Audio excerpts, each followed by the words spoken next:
अस्सलाम वालेकुम फ्रेंड्स, मैं हूं सहर तौसीफ़ और आज हम देखेंगे ज़ू 501 डेवलपमेंटल बायोलॉजी की पास्ट फाइल। इस फाइल में पेपर के पॉइंट ऑफ व्यू से काफ़ी इंपॉर्टेंट क्वेश्चंस शामिल किए गए हैं और मैं कोशिश करूंगी कि one by one in questions को थोड़ा इजी वर्ड्स में एक्सप्लेन कर दूं। तो चलिए शुरू करते हैं। सबसे फर्स्ट वाला क्वेश्चन है यहाँ पे जिसमें पूछा गया है पोलीस्पर्मी क्या है, इसकी डेफिनेशन आ सकती है शॉर्ट क्वेश्चन में। तो पोलीस्पर्मी क्या है? पोली मीन्स ज़्यादा, स्पर्म मेल गैमीट्स को बोलते हैं। तो नॉर्मल कंडीशंस में तो ये होता है कि एक एग के साथ सिर्फ एक ही स्पर्म जो है वो फ्यूज़ होता है और फर्टिलाइजेशन होती है जिसके रिज़ल्ट में डिप्लॉइड ज़ाइगोट बनता है। लेकिन समटाइम्स ऐसा होता है, जैसा कि रिसर्च में इसको ऑब्ज़र्व किया गया है कि एक एग के साथ दो या दो से ज़्यादा स्पर्म्स जो हैं वो फ्यूज़ हो जाते हैं और इस फर्टिलाइजेशन के नतीजे में ट्रिप्लॉइड ज़ाइगोट बन सकता है। ये एक वर्स्ट कंडीशन है, नॉर्मल कंडीशन नहीं है। इस वजह से स्पीशीज़ ने ऐसे मेथड्स इवॉल्व किए हुए हैं कि वो प्रिवेंट कर सकते हैं पोलीस्पर्मी को। तो अब वो डिफरेंट है, उसमें ये है कि लेयर्स होती हैं एग के साइड्स पे, जिसमें एक स्पर्म की एंट्रेंस के बाद वो इनहिबिट कर देते हैं और स्पर्म्स जो हैं वो एंटर नहीं हो सकते। इस तरह के मेथड्स इवॉल्व किए हुए हैं स्पीशीज़ ने पोलीस्पर्मी को रोकने के लिए। तो उसके बाद है नेक्स्ट क्वेश्चन, ज़ोना प्लूसिडा क्या है? ज़ोना प्लूसिडा की डेफिनेशन पूछी जा सकती है। ये एक मेम्ब्रेन होती है जो कि ओवम के अराउंड होती है, एग के इर्द गिर्द होती है और ओवरी में ही जब ओवम बनता है तो तभी ये ज़ोना प्लूसिडा मेम्ब्रेन जो है वो एग के गिर्द बन जाती है। तो जब एग जो है वो फैलोपियन ट्यूब में से ट्रैवल कर रहा होता है, एग ओवरीज़ में बनते हैं। ओवरीज़ में बनने के बाद फैलोपियन ट्यूब में आते हैं, वहाँ पे फर्टिलाइजेशन होती है, मतलब फ्यूजन होती है एग की और स्पर्म की, और उसके बाद वो वहाँ से पास ऑन होके तो यूट्रस तक जाते हैं। तो इस सारे प्रोसीजर के दौरान ज़ोना प्लूसिडा मौजूद रहती है और इसका अब क्या फ़ंक्शन क्या है कि ये पेनिट्रेट करने में, स्पर्म की पेनिट्रेशन में हेल्प करती है जब फर्टिलाइजेशन हो रही होती है। और उसके बाद यूट्रस में जब इम्प्लांट होता है, जो एम्ब्रियो होता है वो यूट्रस के अंदर जाके इम्प्लांट होता है या वहाँ पे अपनी जगह बना लेता है, तो तब तक ज़ोना प्लूसिडा जो होती है वो मौजूद रहती है। उसके बाद नेक्स्ट वाले इसी क्वेश्चन के नेक्स्ट पैराग्राफ में ये कहा गया है, the zona pellucida supports communication between oocytes and follicle cells during oogenesis. Oocytes और फोलिकल सेल्स के, ओसाइट्स तो एग्स को ही बोलते हैं, इमेच्योर एग्स को ही बोलते हैं, और फोलिकल सेल्स वो सेल्स हैं जिनके अंदर ओसाइट्स मौजूद होते हैं। ये लिक्विड फिलिंग सेल्स होते हैं, फोलिकल सेल्स, इनके अंदर मौजूद होते हैं ओसाइट्स। तो और ये प्रोसेस कहलाता है ओजेनेसिस। तो इसमें एम्ब्रियो की डेवलपमेंट के दौरान जो है, ओव्यूलेशन के दौरान और स्पर्म्स की जो जो स्विमिंग है उसके दौरान भी, मतलब कि ज़ोना प्लूसिडा हेल्प करती है डिफरेंट स्टेजेस पे। सिंपल वर्ड्स में ये कि ज़ोना प्लूसिडा एक मेम्ब्रेन है जो कि एग के गिर्द मौजूद है। उसके बाद नेक्स्ट क्वेश्चन है, मार्बल बोन डिजीज़ क्या है? मार्बल बोन जो है वो हमारी बोन्स में एक डिज़ीज़ आ सकती है जिसे ओस्टियोपोरोसिस कह सकते हैं। मार्बल नाम से ही पता चल रहा है, हार्डनिंग, हार्ड हो जाना बोन्स का। तो ये एक ऐसा डिसऑर्डर है जिसमें बोन्स जो हैं वो हमारी डेंस हो जाती हैं और उनकी ब्रेकेज इजीली हो सकती है, फ्रैक्चर बहुत इजीली हो सकती हैं। तो इसमें ये कि डेंस बोन्स जो हैं और उनकी एबनॉर्मल ग्रोथ होती है, जिस वजह से बोन के अंदर बोन मैरो होता है एक, जिसमें हमारे रेड ब्लड सेल्स बनने होते हैं। तो इस डिज़ीज़ में, ओस्टियोपोरोसिस में, बोन्स की डेंसिटी ज़्यादा होने की वजह से बोन मैरो को जगह कम मिलती है या बोन मैरो कम होती जाती है, जिसका रिज़ल्ट फिर क्या बनता है कि बोन मैरो कम होने की वजह से रेड ब्लड सेल्स भी कम बनेंगे और सीवियर अनीमिया मतलब काज करती है ओस्टियोपोरोसिस, अगर ये एक्सट्रीम स्टेज पे चली जाती है। उसके बाद आ जाता है next question, bone precursor cells क्या हैं?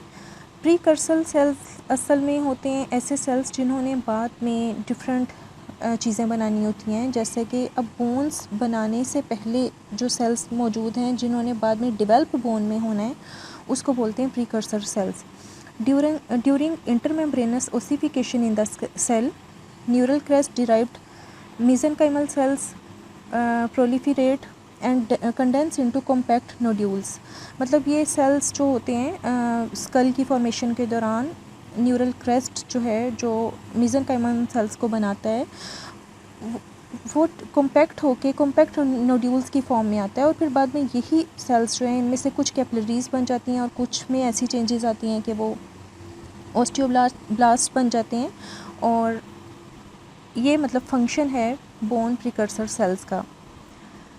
नेक्स्ट उसके बाद है फर्टिलिन। फंक्शन क्या है? फर्टिलिन प्रोटीन है, एक तरह की प्रोटीन है, तो इसके फंक्शंस बताए गए हैं।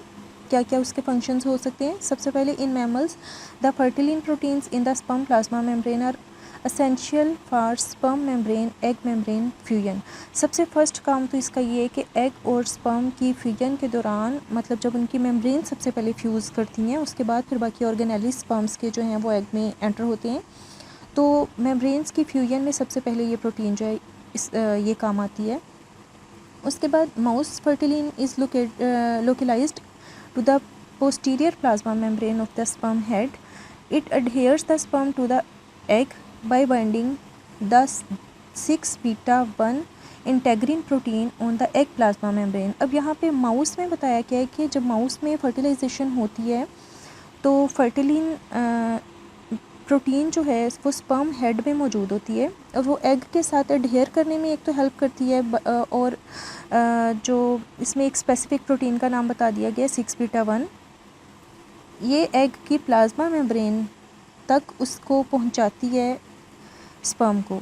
नेक्स्ट नंबर 3 पे पूछा गया fertilin appears to bind the sperm plasma membrane to the egg plasma membrane and then to fuse the two of them together. मतलब एडहेयर उनको पहले सिर्फ आपस में जोड़ा है दोनों मेम्ब्रेन्स को, एग एंड स्पर्म की, और उसके बाद फिर उनकी फ्यूजन में भी ये हेल्प करती है। When the membranes are fuse the sperm nucleus mitochondria centrioles and flagellum can enter the egg. Sperm के फ्लैजेलम माइटोकॉन्ड्रिया न्यूक्लियस ये सब चीज़ें फिर बाद में एंटर हो सकती हैं एग में। नंबर 4 पे भी यही बताया गया है कि fertilin is a sperm surface protein with an essential role in fertilization. It is required for the migration spermatozoa through the oviduct for binding to the zona pellucida and for efficient binding to the egg। अब यहाँ पे sperm बताया गया कि sperm की surface पे ये protein मौजूद है और स्पर्म ने मूव करके एग जब ओवरी से फैलोपियन ट्यूब में आता है तो स्पर्म भी मूव करके वहाँ तक पहुँचता है। तो स्पर्म की जो मूवमेंट है उसमें ये फर्टिलिन प्रोटीन हेल्प करती है, और बाकी बाइंडिंग में वो पहले पॉइंट्स में भी यही बताया गया कि बाइंडिंग में भी ये हेल्प करती है। उसके बाद आ जाता है कि व्हाट इज़ क्लीवेज। तो क्लीवेज जो है वो असल में सेल्स की रैपिड माइटोटिक डिवीजन होती है, जिसमें बहुत मतलब जो सेल्स हैं वो तादाद में बहुत ज़्यादा हो जाते हैं। और इसमें होता ये है कि ज़ाइगोट का जो वॉल्यूम है वो तो इतना इंक्रीज़ नहीं होता, लेकिन सेल्स तादाद में बहुत ज़्यादा बढ़ जाते हैं, तो इस प्रोसेस को हम क्लीवेज बोलते हैं। और जो सेल्स जो कि बहुत छोटे छोटे सेल्स बन जाते हैं माइटोसिस के रिज़ल्ट में, उन सेल्स को तब हम ब्लास्टोमियर्स बोलते हैं। और यही सेल्स फिर अरेंज होते हैं और एक स्फीयर की फॉर्म में आ जाते हैं, और वो स्फीयर कहलाता है ब्लास्टोसील। नेक्स्ट आ जाता है फंक्शन पूछा गया है डाइनिन का। अब डाइनिन क्या है? The core of the axoneme consist of 2 central microtubules surrounded by a row of 9 double microtubules. Axoneme क्या है? एक्सोनीम एक्चुअली जो स्पर्म के अंदर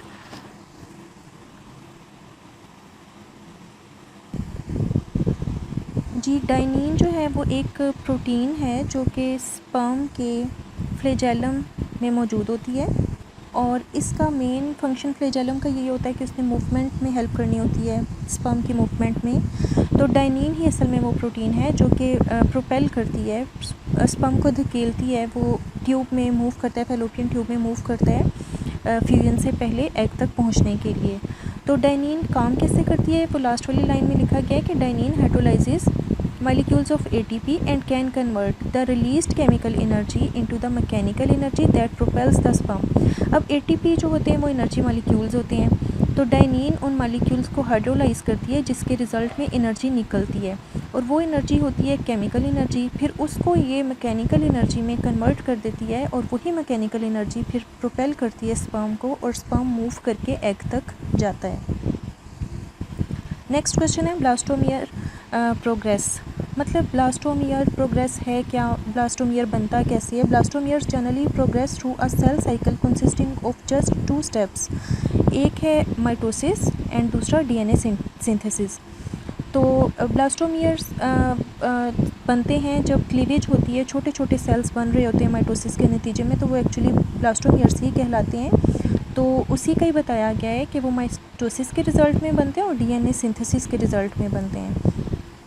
नेक्स्ट आ जाता है एम्ब्रियोनिक शील्ड। क्या चीज़ है एम्ब्रियोनिक शील्ड? एक्चुअली होता ये है कि एम्ब्रियो जब बन रहा होता है तो उसके गिर्द जो प्रोटेक्टिव लेयर्स होती हैं उनको एम्ब्रियोनिक शील्ड बोला जाता है।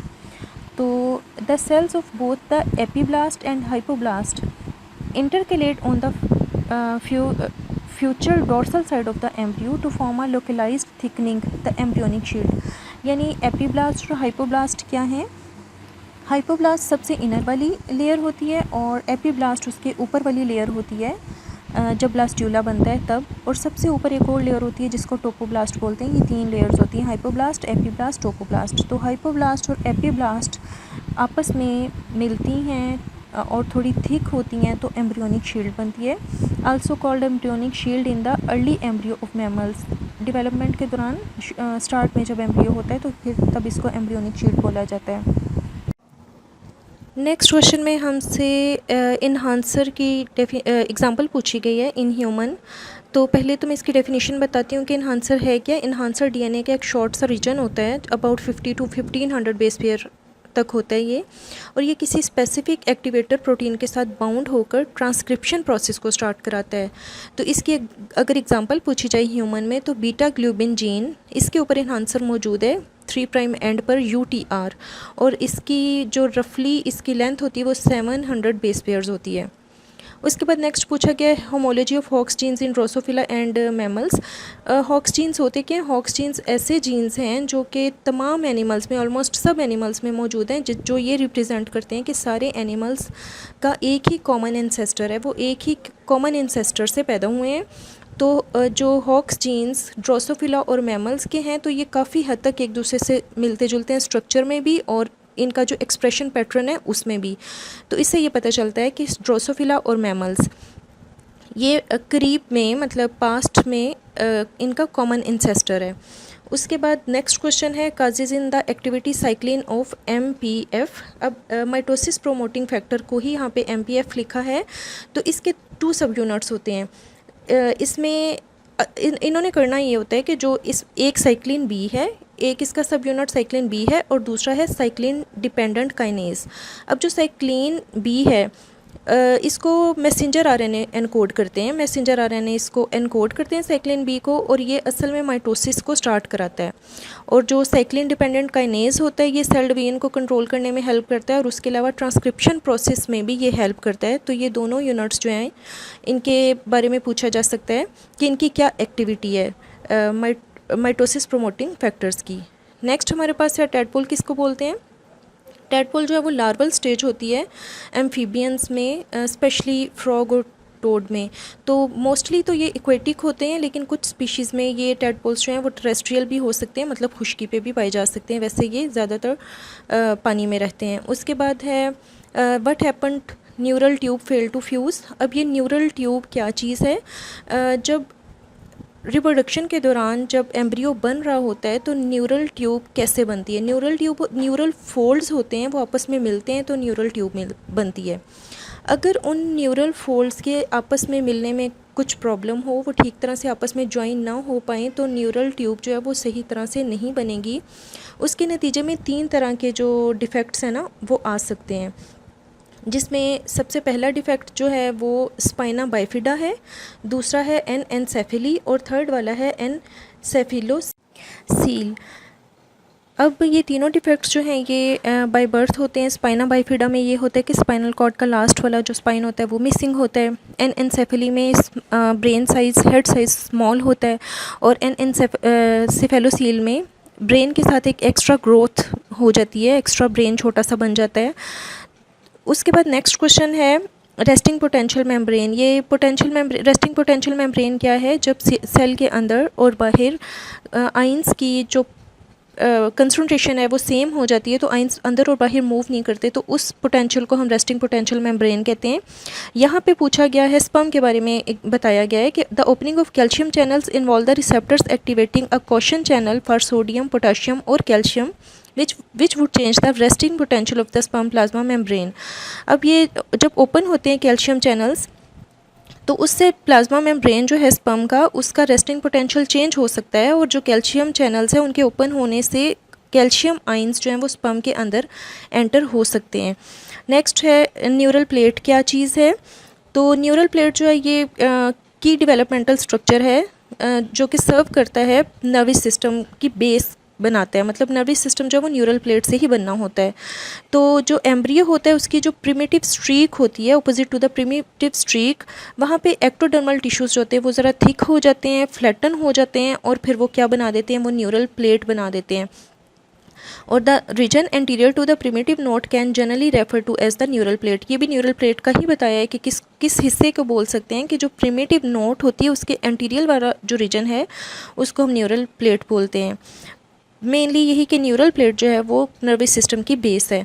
उसके बाद है difference between cytokinesis and karyokinesis. Karyokinesis जो है वो तो न्यूक्लियस की डिवीजन का प्रोसेस है, जो एक पूरा कंप्लीट एक फ़ेज़ जिसमें डिफरेंट फेजेस आती हैं, स्पिंडल फाइबर्स बनते हैं, ये सारा प्रोसेस कहलाता है कैरियोकाइनेसिस। लेकिन कैरियोकाइनेसिस की ही जब एना फेज स्टार्ट होती है तो उस दौरान साइटोप्लाज्म भी डिवाइड होना शुरू हो जाता है, तो इस प्रोसेस को साइटोप्लाज्म की डिवीजन को हम साइटोकाइनेसिस कहते हैं, और ये एना फेज पे स्टार्ट हो जाता है।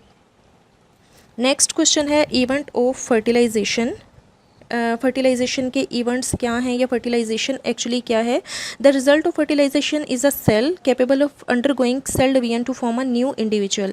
यानी जब फर्टिलाइजेशन होती है, दो गैमेट्स आपस में फ्यूज़ होते हैं, इसको हम फर्टिलाइजेशन बोलते हैं। उसके बाद फिर एक न्यू सेल बनता है जो कि सेल डिवीजन के थ्रू पूरा इंडिविजुअल बन जाता है। उसके बाद नेक्स्ट है हु डिस्कवर्ड स्पर्म। हाउ नहीं है यहाँ पे, हु डिस्कवर्ड स्पर्म। तो A.V. लेवेनहुक जो हैं ये एक डच माइक्रोस्कोपिस्ट थे, इन्होंने 1678 में स्पर्म को डिस्कवर किया था। उसके बाद है कंडीशनल स्पेसिफिकेशन विद एग्जांपल। अब ये कंडीशनल स्पेसिफिकेशन क्या चीज़ है?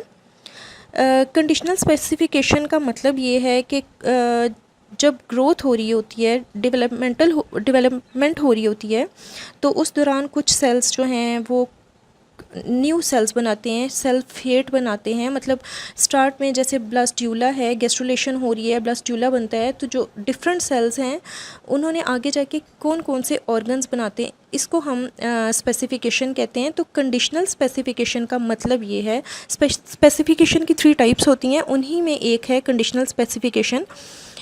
इसका मतलब ये है कि जो सेल्स हैं वो जिस जगह पे मौजूद हैं, उनके नेबरिंग कौन से सेल्स हैं, वो सब चीज़ें मिल के ये बताएंगी कि नेक्स्ट इन्हीं सेल्स से कौन से ऑर्गन्स बनने हैं। यानी कि सेल्स के रिलेटिव जो पोजीशंस हैं वो भी बहुत इंपॉर्टेंट हैं कि वो किस जगह पे मौजूद हैं और उन्होंने फिर नेक्स्ट कौन से ऑर्गन्स बनाने हैं। उसके बाद ट्यूनिकेट गैस्ट्रुलेशन क्या है? ट्यूनिकेट्स असल में मेराइन इनवर्टिब्रेट्स होते हैं, और इसकी गैस्ट्रुलेशन के बारे में पूछा गया है। तो इसमें होता ये है कि 3 तरह के इसमें स्टेप्स आते हैं। सबसे पहले इन्वेजिनेशन होती है एंडोडर्म की, इन्वेजिनेशन का मतलब अंदर की तरफ फोल्ड होना। उसके बाद इन्वोल्यूशन होती है मीजोडर्म की, जिसमें मीजोडर्म थोड़ी श्रिंक हो जाती है। और उसके बाद एपिबोली होती है एक्टोडर्म की, एक्टोडर्म स्प्रेड हो जाती है। ये तीनों लेयर्स जो होती हैं ब्लास्ट्यूला की, इन तीनों लेयर्स के जो है फोल्ड होने से, श्रिंक होने से और स्प्रेड होने से इनकी जो गैस्ट्रुलेशन जो है वो करेक्टरिस्टिक है इसका।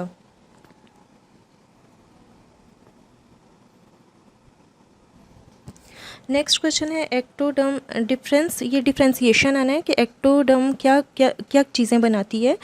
जैसे कि अब यहाँ पे है the ectoderm differentiate to form nervous system, जिसपे स्पाइन आ जाता है, peripheral nervous system, brain, nerves and brains आ जाता है, टूथ, इनेमल, जो हमारे टीथ के ऊपर इनेमल लेयर होती है वो, एंड द एपिडर्मिस लेयर, हमारी जो स्किन होती है आउटर पार्ट ऑफ इंटेगुमेंट। ये सब चीज़ें जो हैं ये एक्टोडर्म ने बनानी होती है। It also forms the lining of mouth, anus, nostrils, sweat glands, hair and nails. इन सब की लाइनिंग भी एक्टोडर्म ही बनाती है। उसके बाद MPF सब यूनिट्स हैं, ये रिपीटेड है क्वेश्चन, पहले भी ये है, रिपीट हो चुका है। नेक्स्ट है डिफेक्ट ऑफ न्यूरलाइजेशन, ये क्वेश्चन भी रिपीटेड है, जिसमें वो 3 डिफेक्ट्स बताने हैं कि अगर न्यूरल ट्यूब ठीक से नहीं बनती है तो कौन से 3 डिफेक्ट्स आ सकते हैं। नेक्स्ट है हाउ टू अवॉइड पोलिस्पर्मी।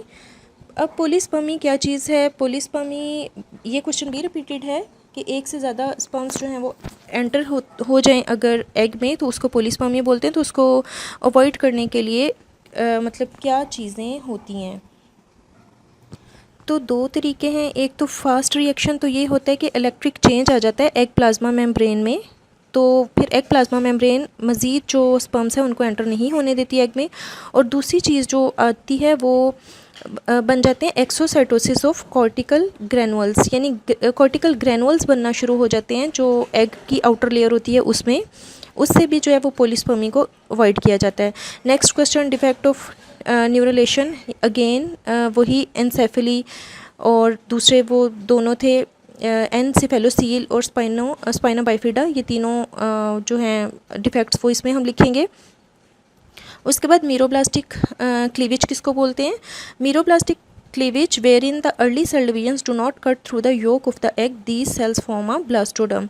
अब ये जो क्लीवेज होती है ना, ये 2 तरह की होती है, एक मीरोब्लास्टिक और एक होलोब्लास्टिक। मीरोब्लास्टिक क्लीवेज में ये होता है कि एग कम्प्लीटली 2 में डिवाइड नहीं होता, बल्कि जो योक वाला पोर्शन होता है वो डिवाइड नहीं होता, दूसरे वाला पोर्शन जो है वो डिवाइड हो जाता है 2 में। जबकि होलोब्लास्टिक क्लीवेज में ये होता है कि पूरा का पूरा जो सेल है वो 2 में डिवाइड हो जाता है। तो मीरोब्लास्टिक मोस्टली उन सेल्स में होती है जो जिनमें योक साइज़ ज़्यादा हो। उसके बाद है fraternal and identical twins. Fraternal और आइडेंटिकल ट्विंस में क्या फ़र्क है? तो आइडेंटिकल ट्विंस का पहले बताती हूँ कि आइडेंटिकल ट्विंस जो होते हैं ये एक ही जाइगोट से बनते हैं। जब एक एग और एक स्पर्म फ्यूज़ होते हैं तो एक जाइगोट बनता है, लेकिन बाद में कुछ सर्कमस्टांसिस की वजह से वो जाइगोट ब्रेक हो जाता है 2 जाइगोट्स में।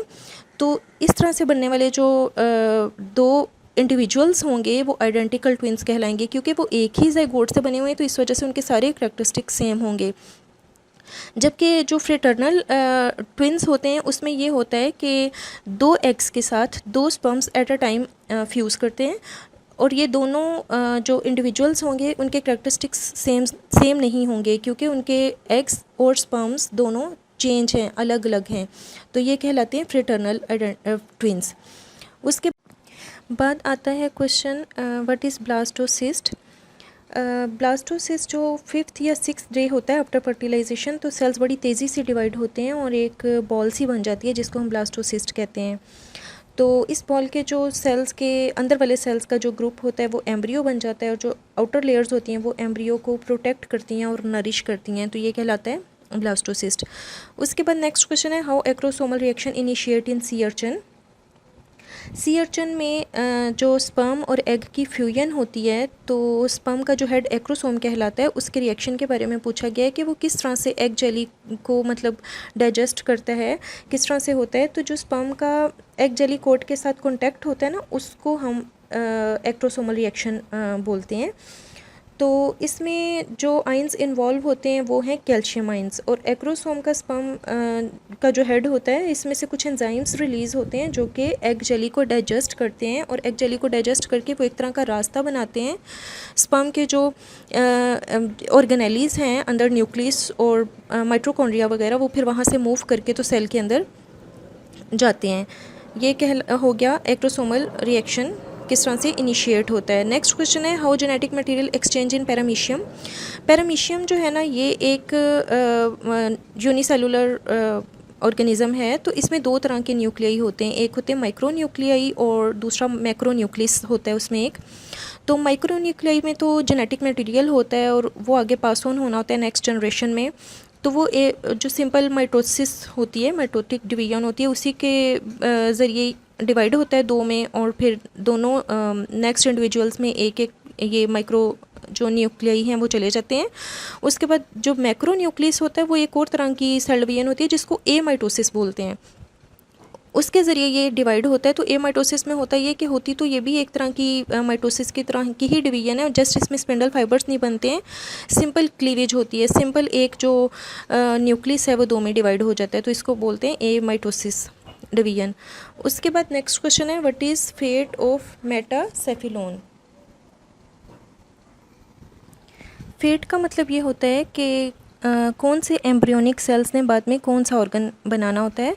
तो मेटासेफिलोन के बारे में पूछा गया कि उसकी क्या फेट है। तो मेटासेफिलोन जो है ये हाइंड ब्रेन का एक एम्ब्रियोनिक पार्ट होता है, मतलब इसने ग्रो होके बाद में ब्रेन बनाना होता है।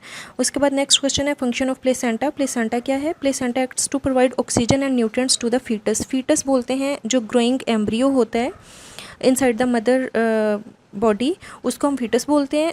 तो प्लेसेंटा जो है वो फीटस को ऑक्सीजन और न्यूट्रिएंट्स प्रोवाइड करता है और कार्बन डाइऑक्साइड और जो वेस्ट प्रोडक्ट्स हैं उनको रिमूव करता है फीटस में से। तो ये फंक्शन हो गया प्लेसेंटा का।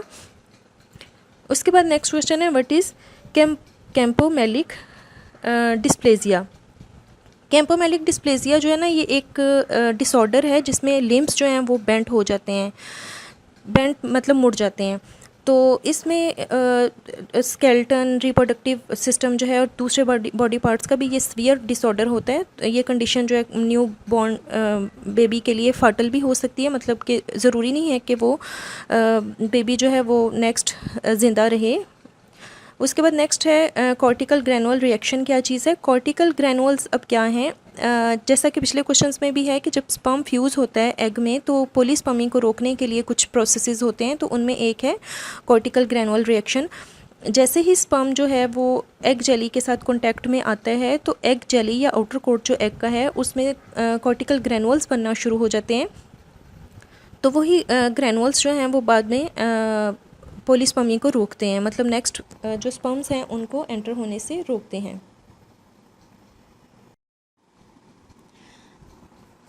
नेक्स्ट क्वेश्चन है, एम्ब्रियोनिक शील्ड। एम्ब्रियोनिक शील्ड क्या चीज़ होती है? जो 3 लेयर्स होते हैं, एपीब्लास्ट, हाइपोब्लास्ट और एक सबसे ऊपर वाली टोपोब्लास्ट। तो इनमें से 2 लेयर्स एपीब्लास्ट और हाइपोब्लास्ट आपस में मिलके थोड़ी थिक शील्ड बन जाती हैं जिसको एम्ब्रियोनिक शील्ड बोलते हैं। और यही मैमल्स में और यही बाद में मतलब एम्ब्रियो को प्रोटेक्ट करती हैं। नेक्स्ट क्वेश्चन है, स्लो ब्लॉक पोलीस्पर्मी। अब ये स्लो ब्लॉक पोलीस्पर्मी क्या चीज़ है? पोलीस्पर्मी को ही रोकने का एक मेथड है। इसमें होता ये है कि जो स्पर्म की फ्यूजन के बाद दूसरे स्पर्म की एंट्री को रोकने के लिए एक फ़िज़िकल बैरियर बनता है जो कि एक कंपाउंड है जिसका नाम है इनसाइटोल ट्राइफॉस्फेट। ये कंपाउंड कैल्शियम आयंस को रिलीज़ करता है जिसकी वजह से ये बैरियर बन जाता है, तो इसको हम स्लो ब्लॉक पोलीस्पर्मी बोलते हैं। उसके बाद नेक्स्ट क्वेश्चन है, ओस्टियोजेनेसिस क्या है? ओस्टियोजेनेसिस भी बोन्स की एक डिजीज़ है जिसमें बोन्स ज़रा ब्रिटल हो जाती हैं, भुरभुरी हो जाती हैं और ये जेनेटिक डिसऑर्डर है, मतलब आगे अगली जो नस्ल में ये ट्रांसमिट हो सकता है और इसमें बोन्स जो हैं वो इजीली ब्रेक हो जाती हैं। उसके बाद है टाइप्स ऑफ क्लीवेज। क्लीवेज की कौन कौन सी टाइप्स होती हैं? बेसिकली क्लीवेज की 2 ही टाइप्स हैं जिसमें होलोब्लास्टिक आती है, मीरोब्लास्टिक आती है। तो मीरोब्लास्टिक में तो ज़्यादा योक वाले जो सेल्स होते हैं उनमें ये होती है, इसमें कम्प्लीटली सेल 2 में डिवाइड नहीं होता, मतलब योक वाला पार्ट डिवाइड नहीं होता। जो दूसरी वाली होलोब्लास्टिक होती है ये कम योक वाले जिनको आइसोलेसिथल सेल्स बोलते हैं, एग्स बोलते हैं, उनमें होती है ये होलोब्लास्टिक क्लीवेज। तो इसकी आगे से फिर 4 टाइप्स हैं। ये जो यहाँ पे 4 टाइप्स लिखी गई हैं वो एक्चुअली होलोब्लास्टिक क्लीवेज की होती हैं जिसमें रेडियल आ जाती है, स्पाइरल आ जाती है, बायलैटरल आ जाती है और रोटेशनल क्लीवेज आ जाती है। नेक्स्ट है response from egg to sperm. अब यहाँ पे जो प्रोसेस है ना स्पर्म का एग के साथ फ्यूजन का, उसी में से ही ये क्वेश्चन शॉर्ट क्वेश्चन बनाया गया है कि मतलब क्या रिस्पॉन्स होता है एग का स्पर्म के साथ जब उन आपस में मतलब फ्यूज़ होते हैं। तो the response of the egg to sperm can divided into early response which occur within seconds of the cortical reaction and late response which take place several minutes after fertilization begins। मतलब एक तो फौरी जो है वो response देता है जिसमें वो पोलीस्पर्मी को रोकने के लिए कुछ रिएक्शन स्टार्ट हो जाते हैं और एक रिस्पॉन्स लेट रिस्पॉन्स होता है जिसमें फिर एग एक्सेप्ट करता है स्पर्म के जो डिफरेंट ऑर्गेनेलीज होते हैं उनको फ्यूज़ करने के लिए। नेक्स्ट क्वेश्चन है ब्लास्टोसील फंक्शन। ब्लास्टोसील का क्या फंक्शन है?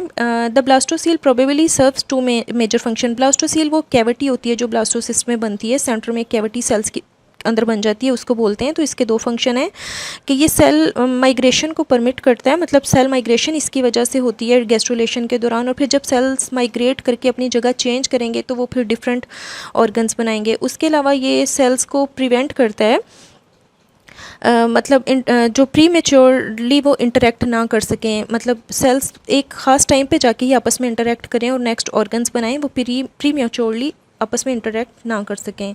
उसके बाद ट्यूनिकेट गैस्ट्रुलेशन का पूछा गया है कि ट्यूनिकेट गैस्ट्रुलेशन, ये क्वेश्चन आई थिंक रिपीट है, पहले भी ये क्वेश्चन आ चुका है।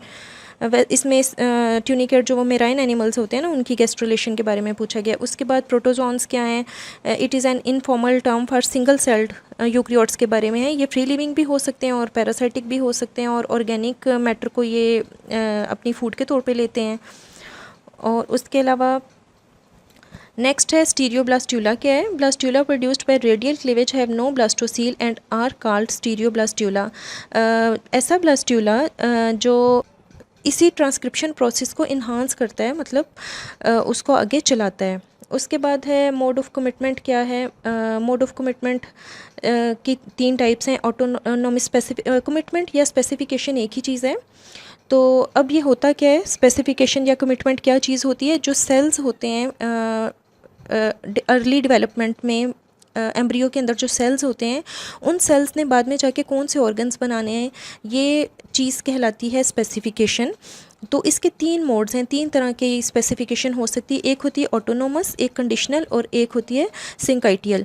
जो ऑटोनोमस स्पेसिफिकेशन होती है, इसमें सेल्स ज़रूरी नहीं है कि मतलब सेल्स अगर वो ब्लास्ट अपनी जगह पे रहें तब भी उन्होंने वही ऑर्गन बनाना है, अगर वो माइग्रेट करके कहीं और जाते हैं, मूव कर जाते हैं उस जगह से डेवलपमेंट के दौरान, तो तब भी उन्होंने नेक्स्ट ऑर्गन वही बनाना है जिसके लिए वो स्पेसिफिक है। जबकि जो कंडीशनल स्पेसिफिकेशन होती है, इसमें होता ये है कि सेल्स अगर माइग्रेट करके अपनी जगह चेंज कर लेते हैं तो उनके नेबरिंग सेल्स भी ज़ाहिर है चेंज हो जाएंगे, उनके नेबरिंग सेल्स वो नहीं रहेंगे, तो वो फिर नेक्स्ट ऑर्गन्स भी वो वाले नहीं बनाएंगे जो वो अपनी जगह पे रह के बना सकते थे। वो जहाँ पे मौजूद थे वहाँ रहते हुए उन्होंने जो ऑर्गन्स बनाने थे, अगर वो वहाँ से मूव कर जाएँ तो वो नेक्स्ट वो ऑर्गन्स नहीं बनाएंगे आगे। मतलब ये कि स्पेसिफिकेशन, सेल की स्पेसिफिकेशन पे उसके नेबरिंग सेल्स भी इफ़ेक्ट कर रहे हैं, कि सेल्स चेंज हुए, नेबरिंग सेल्स, उसका जो एनवायरनमेंट वो चेंज हुआ, तो उनकी जो नेक्स्ट जो फेट है वो चेंज हो जाएगी। और जो सिंकाइटियल स्पेसिफिकेशन है, ये इन दोनों का फ्यूजन है या हाइब्रिड है। उसके बाद सियरचन लार्वा का नेम पूछा गया है, तो प्लेटस लार्वा इसको बोलते हैं, सियरचन लार्वा को।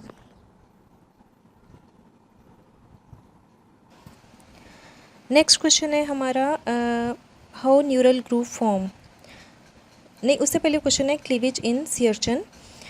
तो सियरचन की क्लीवेज के बारे में ये क्वेश्चन है। तो इसमें जब एम्ब्रियो जो है वो क्लीव होके 16 सेल स्टेज पे पहुंच जाता है, तो उसमें से 8 मीज़ोमर्स जो हैं वो डिवाइड होके 2 एनिमल टायर्स या 2 मतलब ग्रुप्स बना देते हैं सेल्स के। एक ग्रुप का नेम है N1 और दूसरे वाला N2, और ये दोनों एक दूसरे के ऊपर स्टैक्ड होते हैं, एक दूसरे के ऊपर होते हैं। और जो मैक्रोमियर्स होते हैं वो डिवाइड होते हैं और वो बना देते हैं 8 सेल्स का एक ग्रुप, जो कि AN2 के नीचे होता है।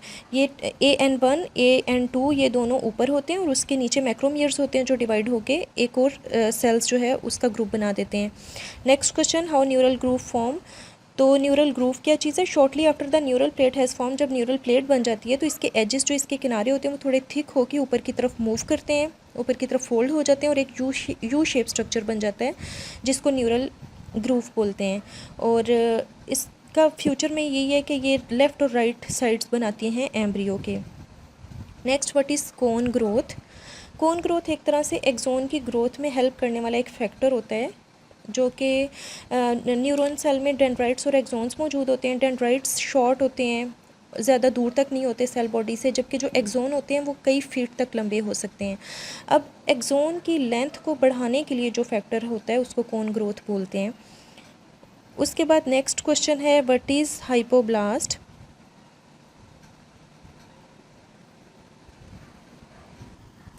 यहाँ पे ये क्वेश्चन थोड़ा सा डिफ़िकल्ट वर्ड्स में है, आप इसको इजीली इस तरह से लिख सकते हैं कि hypoblast is one of the 3 embryonic layers at blastula stage. The hypoblast gives rise to the yolk sac which in turn give rise to the chorion.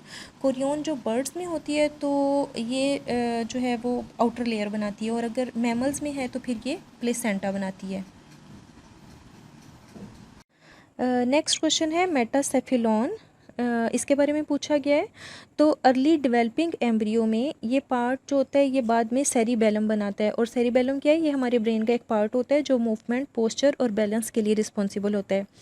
Next question है रेशोनिक एसिड फंक्शन, ये foundation नहीं है, function है। तो रेशोनिक acid का function पूछा गया है। तो जब वेंट्रल न्यूरल ट्यूब बन रही होती है ड्यूरिंग डेवलपमेंट, तो इसकी स्पेसिफिकेशन के लिए 2 फैक्टर्स रिस्पॉन्सिबल होते हैं। एक होती है सोनिक हेजहॉग प्रोटीन, और दूसरा होता है रेशोनिक एसिड। और ये जो रेशोनिक एसिड होता है ये नेबरिंग सोमाइट्स से ओरिजिनेट होता है, और नेबरिंग जो सोमाइट्स हैं वो क्या हैं, मीजोडर्म के ब्लॉक्स होते हैं। नेक्स्ट क्वेश्चन है व्हाट इज़ हायरार्किकल डेवलपमेंट। तो हायरार्किकल का मतलब होता है स्टेप बाय स्टेप या सीक्वेंस में। तो जो डेवलपमेंट का प्रोसेस होता है ना वो स्टेप बाय स्टेप होता है और इरिवर्सिबल होता है। और एम्ब्रियो की 3 लेयर्स बनती हैं, एक्टोडर्म, मीजोडर्म, एंडोडर्म, और यही 3 लेयर्स बाद में जाके एम्ब्रियो के डिफरेंट ऑर्गन्स बनाती हैं। नेक्स्ट क्वेश्चन आ जाता है difference between dextral coiling and sinistral coiling. तो ये डेक्स्ट्रल और साइनेस्ट्रल कॉइलिंग जो है ये स्नेल के शेल के ऊपर जो हमें कॉइल्स नज़र आते हैं उनको बोलते हैं। तो वो कॉइल्स जो होते हैं या तो वो क्लॉकवाइज होते हैं या फिर वो एंटी क्लॉकवाइज होते हैं जब हम उनको ऊपर से देखते हैं। तो जो डेक्स्ट्रल कॉइलिंग होती है वो क्लॉकवाइज कॉइलिंग होती है, और जो साइनेस्ट्रल कॉइलिंग होती है वो एंटी क्लॉकवाइज कॉइलिंग होती है। और ये जो कॉइलिंग होती है वो डिपेंड करती है मदर की जीनोटाइप पे। नेक्स्ट क्वेश्चन है डिफाइन आइसोलेसिथल। अब ये आइसोलेसिथल क्या है, ये एग की टाइप है। जो एग के अंदर योक होती है, योक की डिस्ट्रीब्यूशन और योक की जो अमाउंट है उसकी बेस पे एग्स की डिफरेंट टाइप्स होती हैं, जिनमें एक टाइप है आइसोलेसिथल। अब ये इसमें आइसोलेसिथल में होता ये कि इसमें जो योक की डिस्ट्रीब्यूशन है ना वो यूनिफॉर्म होती है। योक के जो जितने भी इंग्रेडिएंट्स हैं वो यूनिफॉर्मली डिस्ट्रीब्यूट हुए होते हैं, और जो इसका न्यूक्लियस होता है वो बिल्कुल सेंटर में होता है। और ये आइसोलेसिथल सेल्स किन में पाए जाते हैं, मैमल्स में, सियरचन में और स्नेल्स में। नेक्स्ट क्वेश्चन है कोर्टाइस एंड न्यूक्लियाई। तो ये कोर्टाइस क्या चीज़ है, कोर्टाइस का मतलब होता है आउटर। अब जो सेरिबेलम होता है ना इसमें कुछ न्यूरॉन्स मार्जिन्स की तरफ या आउटसाइड जो है वो मूव कर जाते हैं और वहाँ जाके क्लस्टर्स बनाते हैं जिनको न्यूक्लियाई बोलते हैं। और हर न्यूक्लियस जो है वो अलग से अपना एक काम करता है, और इनका जो मेन फंक्शन होता है वो होता है एक कनेक्शन डेवलप करना, क्रिएट करना between outer layer of the cerebellum and other parts of the brain. Next question है snail types of cleavage in snail. मतलब स्नेल में पूछा गया कि क्लीवेज किस तरह की होती है। तो स्नेल में जो एग्स होते हैं ना वो आइसोलेसिथल होते हैं, और इसमें फिर जो क्लीवेज होती है वो होलोब्लास्टिक होती है, मतलब पूरा एग 2 में डिवाइड होता है। ऐसा नहीं होता कि योक डिवाइड ना हो, बल्कि पूरा का पूरा एग ही 2 में डिवाइड हो जाता है। तो हम ये बोल सकते हैं, सिंपल लिख सकते हैं कि इसमें होलोब्लास्टिक क्लीवेज होती है। नेक्स्ट क्वेश्चन नहीं लिखा गया है, नेक्स्ट एक पैराग्राफ आपको नज़र आ रहा है, जबकि वो एक अलग से क्वेश्चन है जिसमें मीरोब्लास्टिक क्लीवेज को पूछा गया है कि मीरोब्लास्टिक क्लीवेज क्या होती है। जैसे अभी पिछले क्वेश्चन में था होलोब्लास्टिक क्लीवेज जिसमें पूरा का पूरा एग डिवाइड होता है, योग भी डिवाइड होती है, जबकि मीरोब्लास्टिक क्लीवेज जो है इसमें सिर्फ साइटोप्लाज्म का कुछ पोर्शन क्लीव होता है, पूरा का पूरा एग जो है वो डिवाइड नहीं होता। अब इसकी 2 टाइप्स भी यहाँ पे एक्सप्लेन की गई हैं। इसकी 2 टाइप्स हैं, एक है सुपरफेशियल क्लीवेज और दूसरी है डिस्कॉइडल क्लीवेज। सुपरफेशियल क्लीवेज जो है इसको बताया गया है कि जिसमें क्लीवेज इस तरह से होती है कि साइटोप्लाज्म का बाहर वाला पोर्शन जो है वो क्लीव होता है, सिर्फ पेरीफ्री या आउटर जो लाइनिंग होती है वो क्लीव होती है। और ये एग्स होते हैं सेंट्रोलेसिथल एग्स होते हैं, उनमें ये होती है, और इंसेक्ट्स में होते हैं ये। और जो बर्ड्स और फिशेस होती हैं इनके एग्स जो हैं वो टीलोलेसिथल एग्स होते हैं, जिनमें थोड़ा सा पोर्शन विदाउट योक होता है, और वही थोड़ा सा जो पोर्शन है वो क्लीव होता है, और इसे डिस्कॉइडल क्लीवेज बोलते हैं। नेक्स्ट क्वेश्चन है what type of molecules involve in histone protein. तो जो हिस्टोन होते हैं ये पॉजिटिवली चार्ज प्रोटीन से बने होते हैं, जिनमें H1, H2A, H2B, H3 और H4 प्रोटीन्स शामिल हैं। और ये प्रोटीन्स कॉइल होकर न्यूक्लियोसोम ऑक्टामर बनाते हैं जो कि 2 लूप्स में अगेन रैप हो जाते हैं। नेक्स्ट क्वेश्चन है but create dramatic change in the structure of organisms, यानी ऑर्गेनिजम्स में कौन सी चीज़ है जो ड्रामेटिक चेंज लेके आती है उनकी ग्रोथ के दौरान। तो जो एलोमेट्रिक ग्रोथ होती है ना, यही असल में ड्रामेटिक चेंज की वजह होती है। एलोमेट्रिक ग्रोथ का क्या मतलब होता है? रेगुलर और सिस्टमेटिक पैटर्न ऑफ ग्रोथ को ही एलोमेट्रिक ग्रोथ कहते हैं।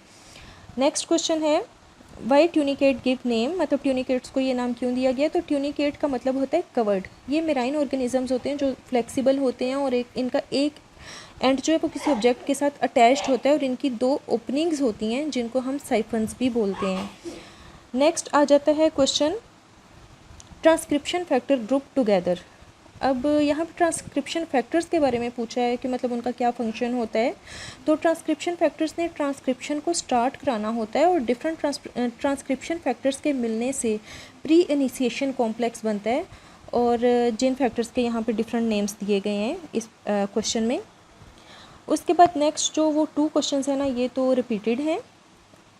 ये इन्हांसर और प्रोमोटर वाला और पोलिस्पर्मी अवॉइड इंसिएशन। नेक्स्ट जोना प्लूसिडा, इसके बारे में भी पहले बता दिया गया है कि ये क्या चीज़ है। उसके बाद नेक्स्ट क्वेश्चन है व्हेन कैपेसिटेशन अकर।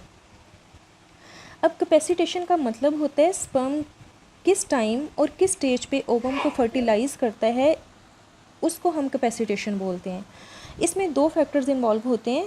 एक तो फिज़िकल चेंजेस होती हैं फीमेल में, फिज़िकल चेंजेस कि वो उसका एग कब स्पर्म को एक्सेप्ट करने की पोजीशन में होता है। और दूसरा फैक्टर जो होता है वो इजैकुलेशन ऑफ स्पर्म होता है कि जब स्पर्म्स जो है वो मूव करके किस टाइम वो एग तक पहुंचते हैं। इजैकुलेट होने के बाद वो पास ऑन होके तो एग तक पहुंचते हैं। तो ये 2 फैक्टर्स जो हैं ये एग को फर्टिलाइज करने के लिए स्पर्म की कैपेसिटेशन इसको बोलते हैं। नेक्स्ट हो गया व्हाट आर प्रोटोसोम्स। अब ये जो प्रोटोसोम है ये प्रिमिटिव इनवर्टिब्रेट्स होते हैं जिनमें ड्यूरिंग डेवलपमेंट माउथ पहले बनता है। और एक और टाइप होती है इसकी ड्यूट्रोसोम्स। तो ड्यूट्रोसोम्स में एनल ओपनिंग जो होती है वो पहले बनती है, माउथ जो है वो बाद में बनता है। उसके बाद नेक्स्ट क्वेश्चन है composition of hyaline membrane in sea urchin. तो सी अर्चन की जो हाइलीन मेम्ब्रेन है उसकी कंपोजिशन पूछी गई है। इसमें एक वर्ड यूज़ हुआ है पोस्ट इंसेमिनेशन। इंसेमिनेशन का मतलब होता है स्पर्म का एग्स के साथ फ्यूज़ होना। तो पोस्ट इंसेमिनेशन का मतलब कि स्पर्म और एग की फ्यूजन के बाद वाला टाइम। और इसमें एक वर्ड यूज़ हुआ है स्ट्रोंगाइलो सेंट्रोटस। ये पर्पल सी अर्चन का साइंटिफिक नेम है। इसकी जो हाइलीन होती है वो कैल्शियम के साथ मिलके प्रेसिपिटेट बना सकती है, इस वजह से इसे कैल्शियम प्रेसिपिटेबल सब यूनिट भी कहा जाता है। उसके बाद ये नेक्स्ट क्वेश्चन है how neural group formed in primary neuralisation. तो न्यूरोलेशन, तो ये क्वेश्चन भी रिपीटेड है। नेक्स्ट क्वेश्चन में जस्ट साइंटिस्ट के नाम पूछे गए हैं कि किन्होंने डिमॉन्स्ट्रेशन दी थी स्पर्म की एग में एंटर होने से रिलेटेड जो प्रोसेस है उसकी डिमॉन्स्ट्रेशन। उसके बाद है पेरोस्टम। ये एक डेंस लेयर होती है जो कि बोन्स को कवर करती है स्वाई जॉइंट्स के। जॉइंट्स पे नहीं होती ये पेरोस्टम। और जो एक और लेयर होती है जिसको एंडोस्ट्रम बोलते हैं, ये बोन्स की इनर लाइनिंग जो होती है ना उसको कवर करती है। नेक्स्ट क्वेश्चन है डिफाइन साइलेंसर। साइलेंसर एक डीएनए सीक्वेंस ही होता है जो ट्रांसक्रिप्शन प्रोसेस को इनहिबिट कर सकता है। उसके बाद नेक्स्ट क्वेश्चन पूछा गया है फंक्शन ऑफ इन्हांसर। तो इन्हांसर वाला क्वेश्चन ये रिपीटेड है। नेक्स्ट क्वेश्चन है composition of hyaline membrane in sea urchin. ये अगेन क्वेश्चन तो हाइलीन मेम्ब्रेन से ही रिलेटेड है, लेकिन यहाँ पे 2 प्रोटीन्स के नेम्स भी बता दिए गए हैं जो कि हाइलीन मेम्ब्रेन बनाने में काम आते हैं। एक तो हाइलीन प्रोटीन है और दूसरा फाइब्रोपेलिन प्रोटीन है। नेक्स्ट क्वेश्चन है ब्लास्टोसील फंक्शन। ये भी एक रिपीटेड क्वेश्चन है। और अगेन ब्लास्टोमियर क्लीवेज, ये भी क्वेश्चन पहले आ चुका है। नेक्स्ट क्वेश्चन है primary and secondary neural tube. तो न्यूरल ट्यूब किस तरह से बनती है ये पहले भी हमने देखा है कि न्यूरल फोल्ड्स जब आपस में मिलते हैं तो न्यूरल ट्यूब बनती है। उसके बाद न्यूरल ट्यूब में कुछ चेंजेस आते हैं। जब न्यूरल ट्यूब के एजेस थोड़ा ऊपर को जाके आपस में मिलते हैं तो उस टाइम जो पोजीशन होती है न्यूरल ट्यूब की उसको प्राइमरी न्यूरल ट्यूब बोलते हैं। फिर दरमियान में एक हॉलो सा स्ट्रक्चर बन जाता है या एक गैप आ जाता है इसमें, तो इस स्टेज पे फिर इसको सेकेंडरी न्यूरल ट्यूब बोलते हैं। उसके बाद है व्हाट इज़ ब्लास्टोसिस्ट। तो जो मैमेलियन ब्लास्ट्यूला होता है जिसमें सेल्स जो हैं वो डिफ्रेंशिएशन होती है सेल्स की, तो इसको हम ब्लास्टोसिस्ट बोलते हैं।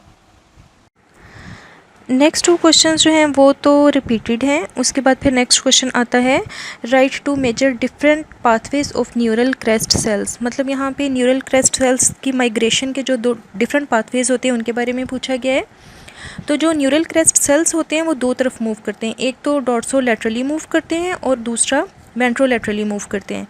डॉर्सोलैटरली का मतलब होता है पीछे की तरफ और साइड्स की तरफ। तो जो सेल्स डॉर्सोलैटरली मूव कर रहे होते हैं, माइग्रेट कर रहे होते हैं, वो एक्टोडर्म से होते हुए बेली की इंटरनल मिडलाइन तक जाते हैं और वहाँ पे ये पिगमेंट सिंथेसाइजिंग मेलानोसाइट्स बनाते हैं। जो मेलानोसाइट्स होते हैं वो उनमें एक पिगमेंट होता है जिसको हम मेलानिन बोलते हैं, वो ऑर्गेनिज्म की स्किन को कलर देता है, उसने ऑर्गेनिज्म की स्किन को कलर देना होता है।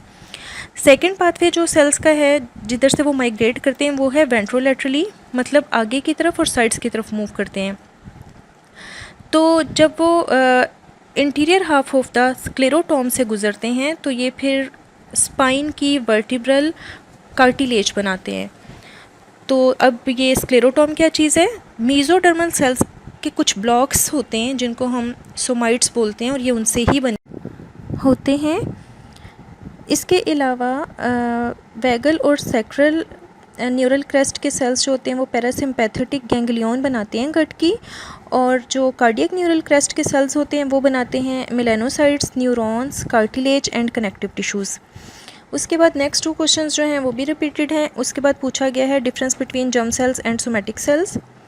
तो ज़्यादातर स्पीशीज़ में एग का एक स्पेसिफाइड पोर्शन होता है जिसने आगे जाके गैमीट्स बनाने होते हैं और ये गैमीट्स के प्रीकर्सर सेल्स कहलाते हैं। तो इन प्रीकर्सर सेल्स को और गैमीट्स को कलेक्टिवली हम जर्म सेल्स बोलते हैं और वो बिल्कुल स्पेसिफाइड होते हैं just for the purpose of reproduction. और इन जर्म सेल्स के अलावा बाकी सब सेल्स जो होते हैं वो सोमैटिक सेल्स कहलाते हैं जिन्होंने ऑर्गेनिजम्स की पूरी बॉडी के डिफरेंट पार्ट्स बनाने होते हैं। और ये डिफ्रेंसिएशन के कौन से सेल्स ने बॉडी बनानी है, कौन से सेल्स ने रिप्रोडक्शन करनी है, ये बिल्कुल अर्ली डेवलपमेंट में ही डिसाइड हो जाता है। नेक्स्ट क्वेश्चन है फ्रेटर्नल एंड आइडेंटिकल ट्विंस, ये भी हम कर चुके हैं और उससे नेक्स्ट क्वेश्चन भी रिपीटेड है। उसके बाद पूछा गया है कॉर्टिकल ग्रैनुअल रिएक्शन। तो फर्टिलाइजेशन के दौरान जैसे ही स्पर्म एग में एंटर होता है तो एग में कॉर्टिकल ग्रैनुअल्स रिलीज़ होने लगते हैं जो कि पॉलीस्पर्मी को प्रिवेंट करते हैं। नेक्स्ट क्वेश्चन में पूछा गया है cleavage pattern in 4 different animals, 4 का पूछा गया है। तो इन चारों में होलोब्लास्टिक क्लीवेज होती है जिसमें सेल कम्प्लीटली डिवाइड हो जाता है,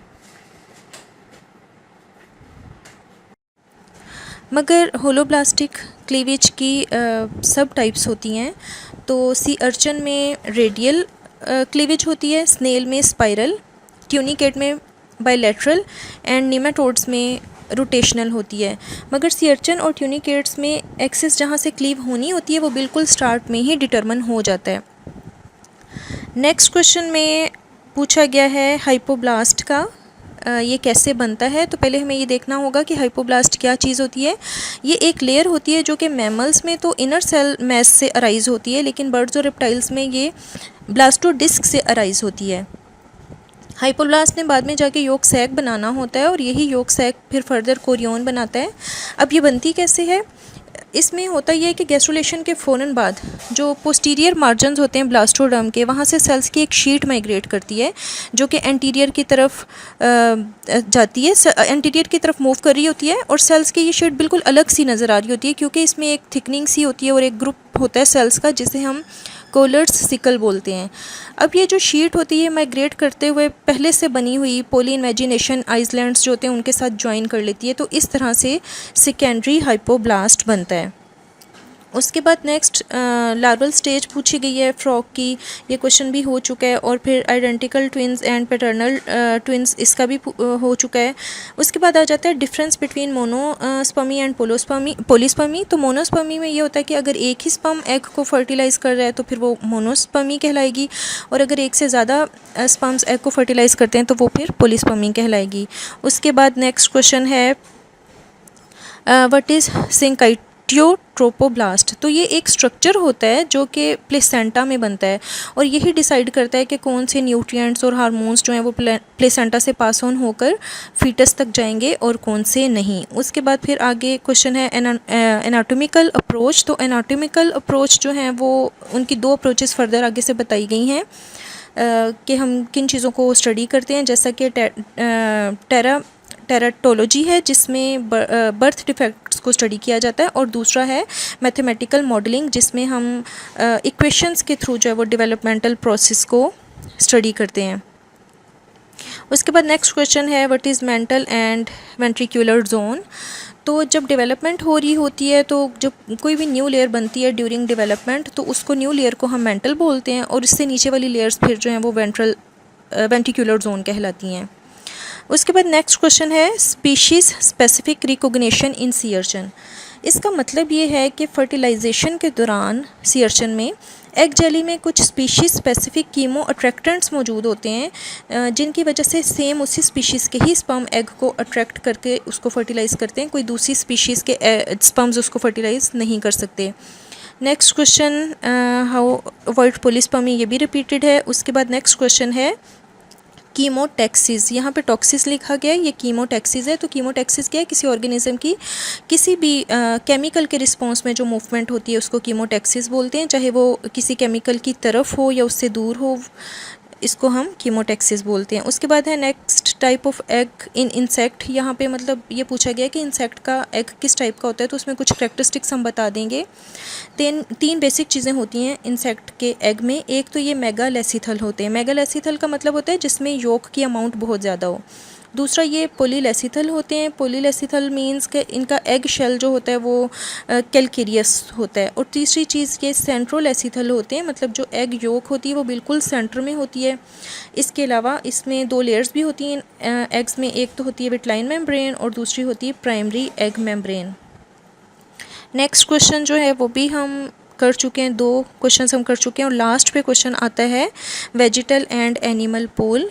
तो ये क्या चीज़ है, एग का वो वाला पोर्शन जिसमें योक ज़्यादा हो, जो योक एनरिच्ड हो, वो वेजिटल पोल कहलाता है, और दूसरा पोल जिसमें योक कम होती है या नहीं होती वो एनिमल पोल कहलाता है। तो फ्रेंड्स ये था हमारा डेवलपमेंटल बायोलॉजी का पास्ट पेपर। क्वेश्चंस हैं इंपॉर्टेंट इसमें। आई होप कि आपको इस वीडियो लेक्चर से फ़ाइनल एग्जामिनेशन की प्रिपरेशन में काफ़ी हेल्प मिलेगी और हैंडआउट्स को रीड करना भी ईजी हो जाएगा। Thank you and best of luck for the exams. Allah Hafiz.